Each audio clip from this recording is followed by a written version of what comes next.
Volleyball tournament, Saturday, 3, 4, 5 matches. Match 1, she's flying around, swinging hard, digging, everything.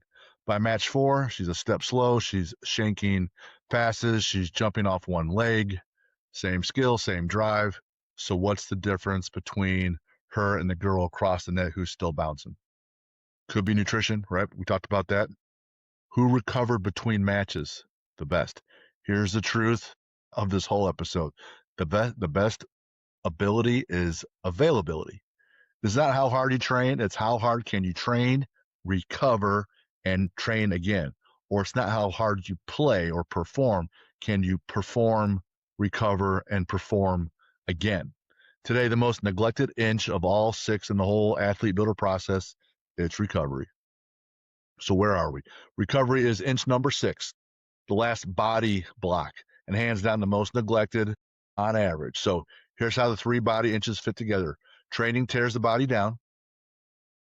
Nutrition supplies the bricks. But recovery is when the real building actually happens. You don't get stronger during the workout. You get stronger recovering from the workout. No recovery, no adaptation. You're just stacking damage. Sleep, number 1 steroid. Start with the big one. Sleep is the number 1 thing that we're talking about. It's the most powerful, legal, free performance enhancer on the planet. Growth hormone releases while you sleep. Muscle repairs while you sleep. Even the skill you drilled today gets wired into the brain while you sleep. A young athlete needs 8-10 hours. Most are getting 6, 7, 8. They're wondering why they're flat. The fix is absolutely boring, and it absolutely works. Same bedtime every night, dark, cold room, get the phone out of the room, or at a minimum across the room. And I know I'm guilty of doing the opposite of these things, learn painful lessons. Same thing with my kids and the kids I coach. It's not usually until you get slapped in the face with some harsh reality that it actually sticks. Cut the caffeine if you drink it in the afternoon. But 1 extra hour of sleep beats every recovery gadget on the market combined. So we talk about mastering it. You want to survive, thrive, and then win. So now the climb. You're back at the tournament. First, you survive. Sleep 8 hours. Drink your water. Eat after you compete. Don't show up Sunday broken from Saturday. Starting to thrive, what's that look like? You recover on purpose. Between matches, if you're outside for a tournament, get in the shade, fluids, real food, feet up. Here's why that's important. Most of the terms are going to be inside, but if you play baseball or softball, you're going to be outside. In the sport of powerlifting, not that exciting in between events.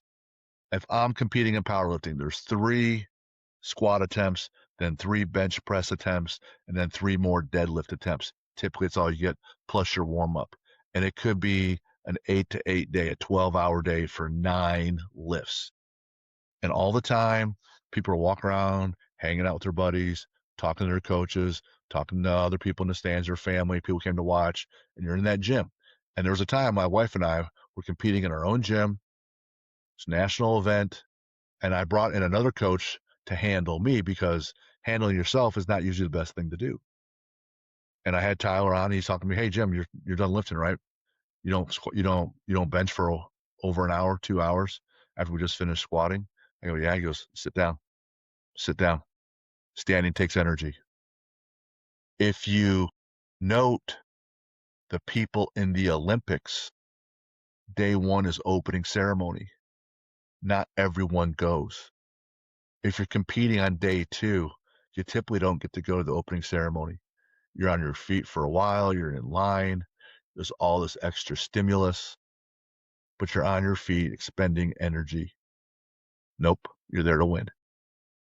If you're in the Olympics, you don't get to go to opening ceremonies if you compete on day 2, because day 1's a ceremony. Sometimes they'll even start the events before the opening ceremonies, so you're definitely not going. Think about that, this moment you've been waiting for. And if your event is swimming or sprinting, it's over in under a minute. You've been training in a quad 4 years for this moment, and you can't even walk. That's how important recovery is. So back to volleyball. After the tournament, easy movements, mobility work, ice on whatever's hot and angry. That helps for a little while, right? It helps the pain. But you want more blood flow. Ice brings down the blood flow. That's not what we want. If you want more blood flow, you actually need to add some heat. So you manage the weekend instead of just surviving it. You have a checklist. You write it down. You put in your planner, hey, this is my tournament. Here's what my checklist is. This is what I do. You're trying to do all these things to win for whatever reason, for yourself, for your family, for your team, to play varsity in high school, to play in college. And you're not doing the things because you probably don't know, or coach isn't telling you, or you're just a teenager like I was, maybe not making the best choices, and that's okay. But here are the answers. Now we're trying to win, right? Recovery becomes a system. Sleep is tracked. You got a downshift routine, breathing, meditation, something that flips the nervous system. Each one of these lines and tips are things you can and should do. Not all at once, but you pick one and you work on it until it's done, and then you constantly evolve. The winners do that. The ones that build, the champions we're talking about building, that's what you do. You don't just, yeah, blah, blah, blah, not doing it. You'll never be a champion. And that's okay, but quit lying to yourself. Easy days are planned out. They're not accidental. And you've built a team.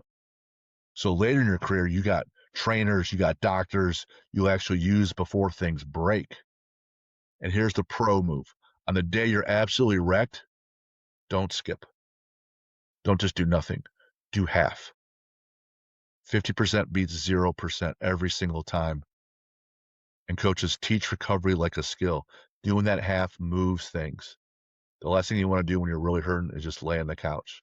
No movement, no blood flow, no blood flow, no white blood cells, no white blood cells, no healing.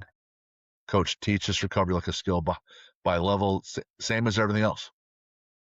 One other thing, let's talk about the gift of injury. I stole this title from the Stuart McGill book on back injury with his pro power lifter. I think it was Brian Carroll was the lifter.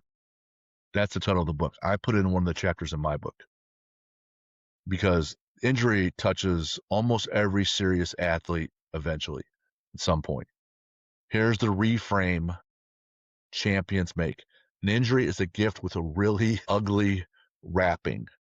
The injured athlete gets things the healthy one never slows down for. Mastering the mental game even better. Studying film until you see the sport differently. Work on your mindset and then knowledge of your sport. Two of the other athlete builder blocks. Strengthen everything else around the injury. Changing your training there. Doing the self-reflection analysis. Why did I get injured? So you can fix that process. You come back hungrier than ever because you missed time. But hear me, the comeback is run by professionals, doctors, and athletic trainers. Own that plan, not YouTube, not a buddy. The injury is not the end of the story. It's a chapter. So let's downshift a little bit about mastering yourself. Because recovery isn't just muscles. It's between the ears. The athlete who never turns it off burns out. So build the downshift. What's that mean?